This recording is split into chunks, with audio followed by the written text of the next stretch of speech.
This is a $30 smartwatch and it claims to have a feature which even the Apple's iWatch does not have. Neither does it have it, nor can Apple compete with it. So what is this particular feature that it's so boasting about, and does it live up to its claim? Stay tuned and we will find out. Let me do my thing. Let me do my thing. Let me do my thing. Yeah. Welcome back, folks. This is the unnamed from the channel Maverick. Unnamed, yes, because I have yet to find a brand identity of my own. So currently stuck here I am in the house of Maverick. So anyways, a warm welcome back to you. So in this particular video, what we are going to do is, I have already unboxed it, so I'm not going to say this is going to be an unboxing, obviously. This is going to be the review of this E18 Chinese smartwatch, and it's a fitness tracker basically. This is a simple, inexpensive Chinese fitness tracker. It goes by the name of E18.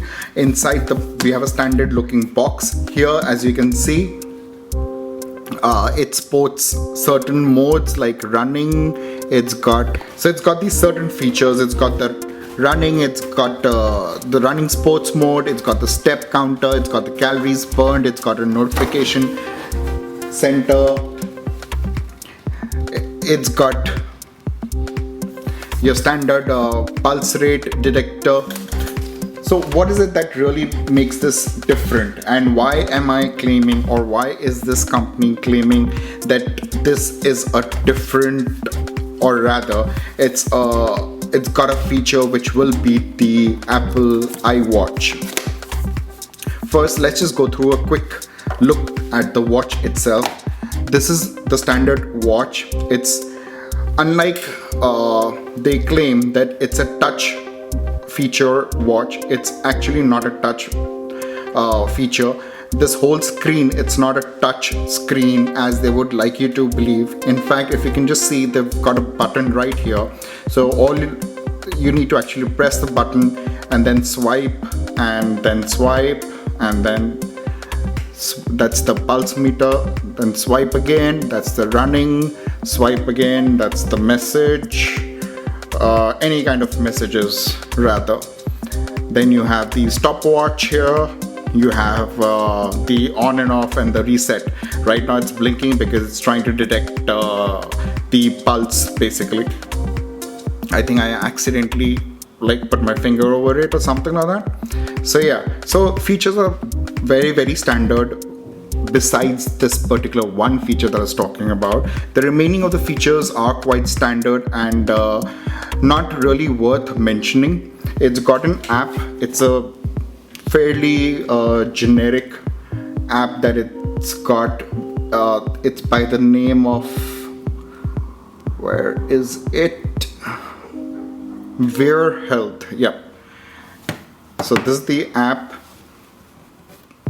which syncs up.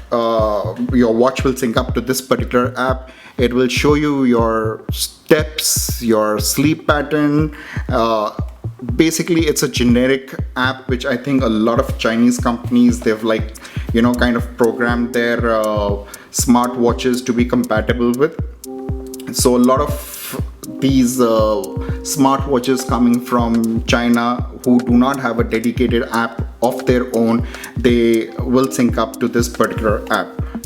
Now it's got a fairly large screen front here, as you can see. However, if I just zoom in, let me just get the phone aside because the app in itself is nothing great. It's a fairly standard one. If I just zoom it up, if you can see that the screen size is this big. However, the actual display is this much here. So it's a small rectangular piece fitted inside. You have the battery indicator here, you have the Bluetooth, you have the time, and this is obviously your steps throughout the day. If you want to, you can change watch faces also on it. It's not got a lot of them just provides you with, I think, 3 standard ones. So this is one, this is the second one, and this is the third one. So let me just set it up. Yep. Now the feature that I was actually going to talk about is that we all know that the latest Apple Watch that came out, it provided the ECG feature. It could detect your cardiac health, basically your heart health, as they would put it. I don't know what's the right term for it. So if anybody else knows what's the right, the correct technical term for it, please do let me know, as I'm unaware about that. All these smartwatches, they all have these standard features, common: your sleep tracker, your pedometer, your basic notification center, your calories burned, and obviously the most basic one, time is always there, obviously. However, what this watch has, which none of the others do, it actually detects your blood pressure. So it will give you the higher side, as well as it will give you the lower side. This is the blood pressure monitor that it has, and it's fairly accurate. I tried it out. You need to calibrate it first, because the feature that I was going to talk about is that it detects detects your blood pressure, and it does that job fairly well. It's got, besides the other standard features that I just said, it's got this blood pressure monitor, and it does a fairly decent job of it. So initially, once you set it up, you do need to kind of, I don't know, is this visible? Okay, I think that's better. So I've got a Fitbit Charge, and I've got this. So initially you do need to calibrate it through the app. That's done through the app, and even the detection is done through the app. There's a button, measure. I have just pressed that, and see, it's measuring it in real time. Let's just see what my blood pressure really comes out to be. Okay, the app is doing a countdown timer. It's 15 seconds to go. It's approximately 30 seconds, and you are supposed to stay still. I don't know what my BP is going to be currently. Just come from a long tiring day and a long walk, so I don't know. Let's see. And somehow or the other it failed to detect. Let's try this again. Okay, both the Fitbit Charge that I currently have and the E18, they have the Raise to Wake feature embedded in them. Let's try that out. Okay, the E18 did wake up. Let's do it once again. Let's make it best out of 3. Okay, Fitbit Charge, you are not living up to your name. Let's do it once more. Okay, both failed. Let's do it once more. So basically, this twist to wake rather. It's basically that you need to flick your wrist and they will wake. Okay, the Fitbit Charge was better this time. Let's try it once more. Alright, both of them got it. So maybe it's because I have placed this on the upper side and this is on the lower side. I don't know what could be the reason behind that. So, okay, both of them did that and both of them did not do that. So let's try the measuring once again. So we have the start measuring. Oops, there's no network here. Let's see.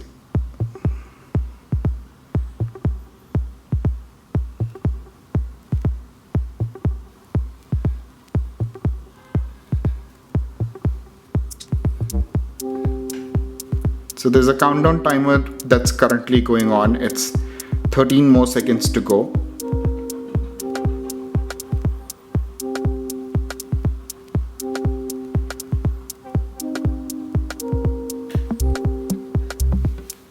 And you get your results here. Yep.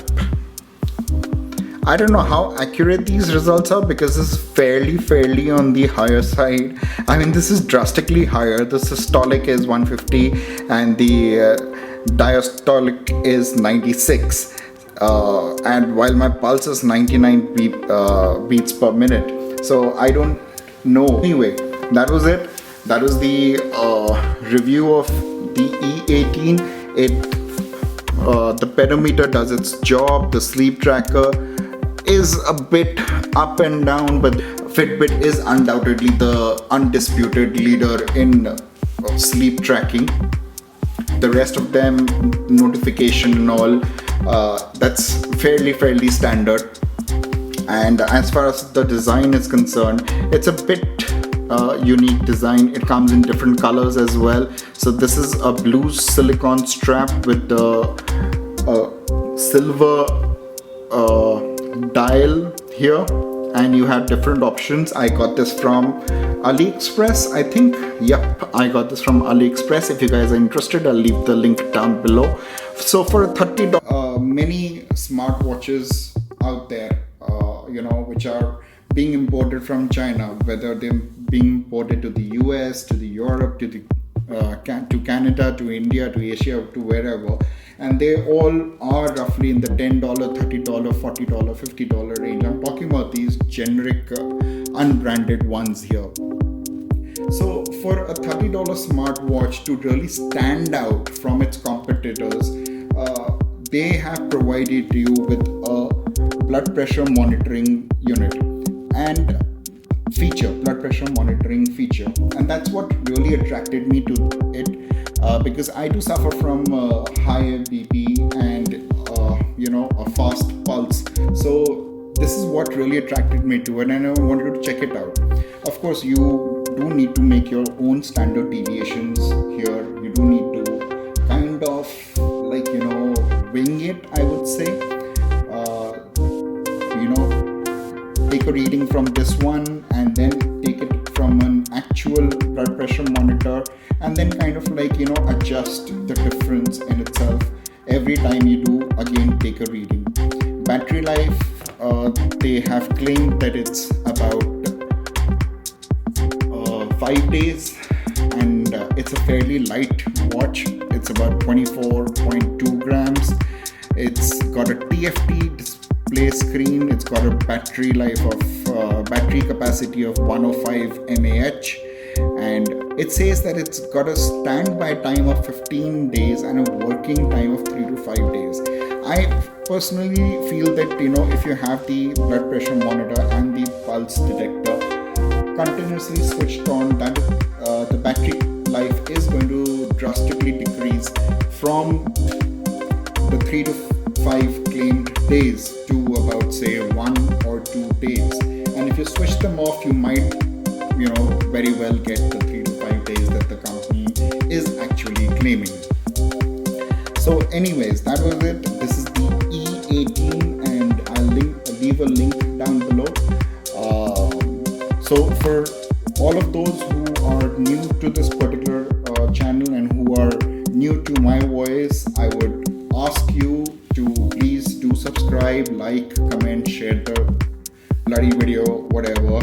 And for those who are returning visitors and yet haven't subscribed, this is my message to you. Why the hell haven't you done so as yet? So anyway guys, please do subscribe, comment, like, share, blah blah blah, dislike. Just give me some kind of feedback, as I keep saying it out aloud there, and yet I don't get any feedback. Phew. So anyways, that was it for this particular video. See you in the next one. The next unboxing and review is going to be the Jabra Elite Active 65T. So stay tuned guys. Thank you for watching.